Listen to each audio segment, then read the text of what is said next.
What's up, guys? Welcome back to the channel. Today we are talking about 10 fraternity myths that are not true. Now, I'm sure we all have our stereotypical image of what a fraternity is. Maybe we've seen it in a movie, we've heard stories. I know that was definitely me when I came to college. I had no intention of joining a fraternity. I came to college to play baseball and ended up rushing my freshman year, and it's one of the best decisions I've made, But I'm sure you guys, like myself back when I was rushing, have some questions or maybe some myths that you've heard of, and I'm here to kind of tell you what the 10 most talked about myths about fraternities are and what the truth actually is behind them. So let's get into it. Myth number 1, you need to be rich to join and you're paying for friends. Now, that's the biggest thing that I thought when I was rushing or before I rushed, and the truth is you don't need to have a wealth of money.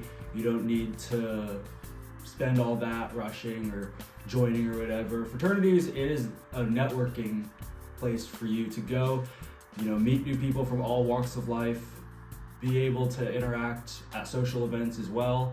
And when you pay, yes, you pay dues, but it's the same as any club. For people who have been in clubs before, it's no different than paying, say you're on the club basketball team, you need to pay for the equipment, the jerseys, stuff like that. Fraternities, it works the exact same way, except obviously, right, rush shirts like the one I'm wearing right now, other kind of merch and events, you are paying for those events to happen, not for the friendships. The friendships that you make, you're gonna have long after you pay your dues. And most dues in a lot of the chapters, and I'm speaking to mine, but I have a lot of friends who are also in other chapters at other schools as well.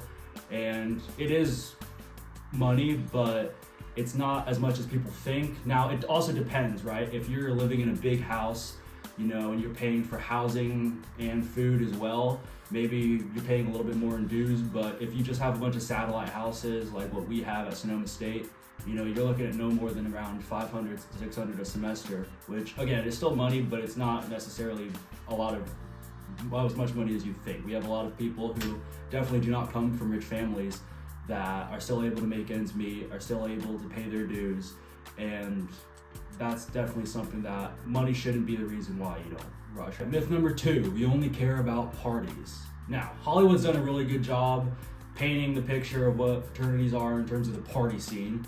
And to say we don't have parties, that's not true either. We do throw parties.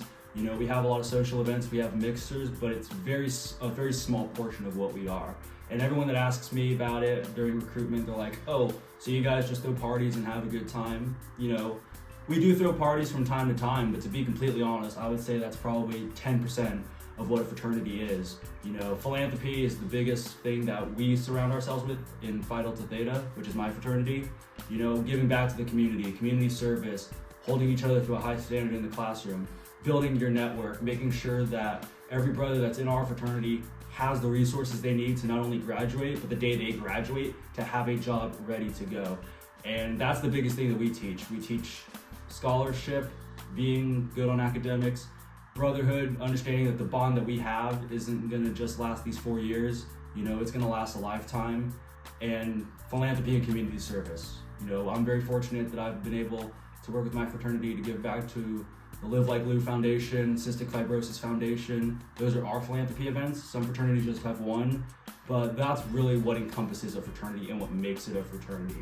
The parties, I'd be lying if I said we didn't throw parties, but it's a very small portion of what a fraternity actually is. 3, all fraternities are the same.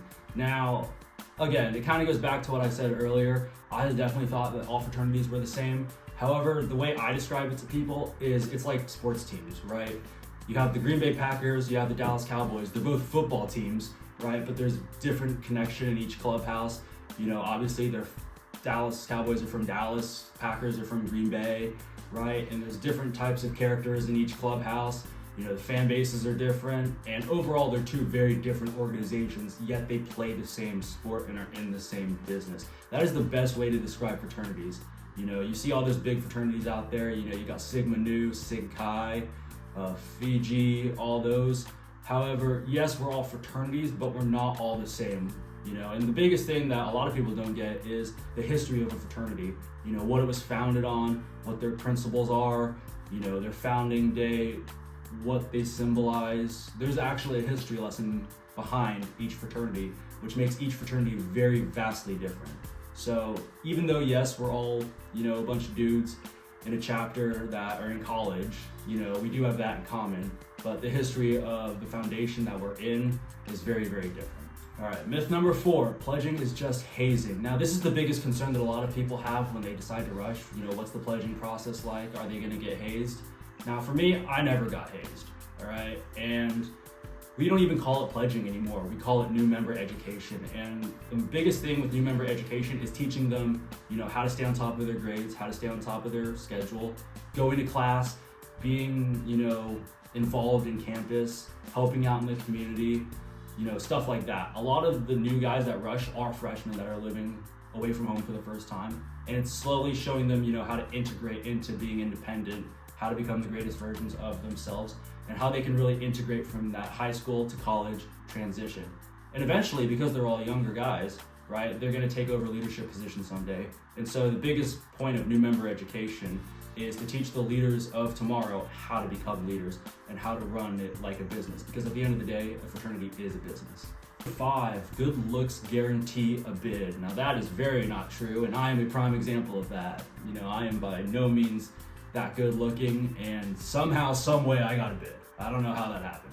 But it doesn't matter what you look like, what your background is. Each fraternity has something unique about it, and a lot of fraternities want some kind of diversity, whether it's people from different backgrounds, different ethnicities, whatever the case may be, right? We are very inclusive. And looks, obviously, I feel like the movies don't really do it justice because it's the same kind of stereotypical guys that you would probably see in a Hollywood movie. However, looks do not guarantee you a bid. Maybe you think you look good and then you treat people not well, and that doesn't get you a bid. And I've seen guys come in to rush who, they think they have the persona, they think they have it all together, and we didn't end up giving them a bid. And then we have other guys who come in that are maybe a little quieter, they're not 100% sure, and we ended up giving them a bid, and they've gone on to do great things in the chapter. So definitely don't have to be, good looking to get a bid. I'm a prime example of that. All right, myth number 6, you have to be an extrovert. Now, I was never an extrovert growing up. I was a very quiet guy. I was the guy that would sit in the back of the classroom, kind of off to the side. I remember this one baseball season, I said probably less than 20 words the whole season. I was a really quiet and shy kid, and those guys actually have the most potential to join a fraternity because that they're there for the right reasons. They're there to become the best version of themselves, to be a part of the brotherhood, and maybe they're a little bit quieter guys, but they hold themselves to a high standard and they take care of business in the classroom, and they're guys that you want to have in your brotherhood. And so we do have a lot of extroverts as well, and for me, I've definitely come out of my shell a lot more since rushing. I never would have thought to have this YouTube channel back when I was rushing, because that's how shy I was.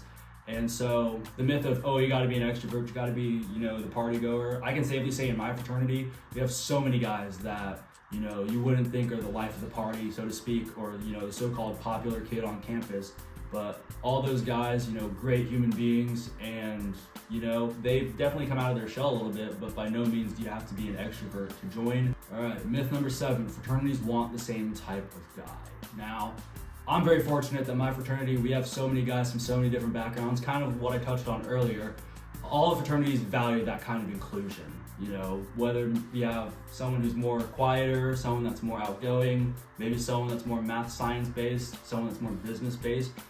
That diversity in a fraternity is what makes a fraternity thrive. If we were all the same and had the same ideas, it'd be a pretty boring fraternity.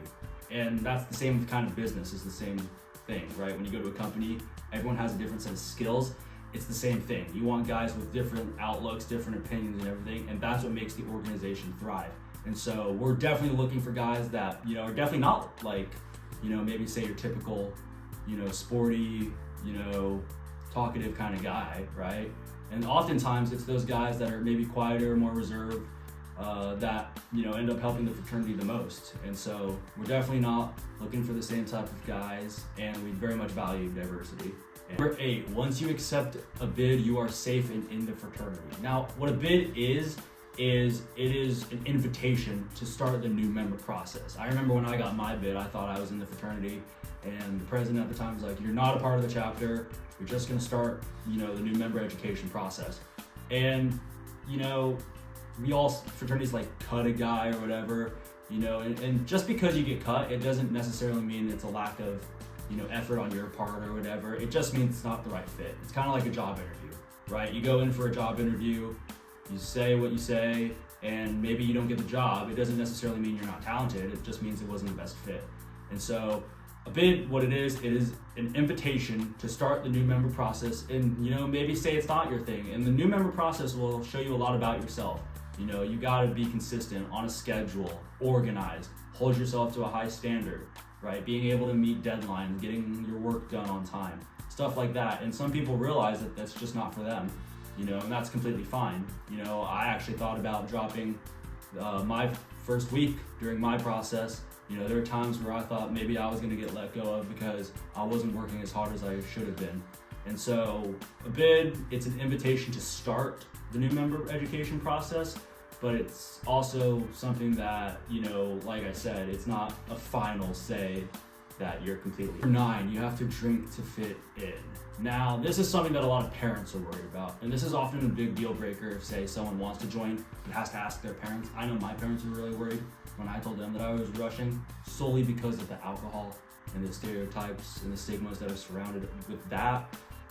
I can't speak to everyone else's experience, but I know from mine and a lot of the other people that I know that you do not have to drink at all. It's something that there's definitely alcohol present at times, but it's one of those things where it's optional. Ideally you're 21, right? But we have guys in our fraternity that have never had a drink of alcohol in their life.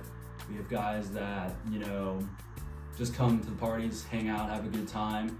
And you don't need a drink to have a good time. In fact, that's something that when I was president, I kind of told our new members, which is, you do not need alcohol to have a good time, regardless of if it's a mixer, a brotherhood, a party, whatever. It's something that obviously it's there and it's your decision, but it's not something that's ever going to be forced upon you. It's not something that's going to make you cool, fit in, whatever.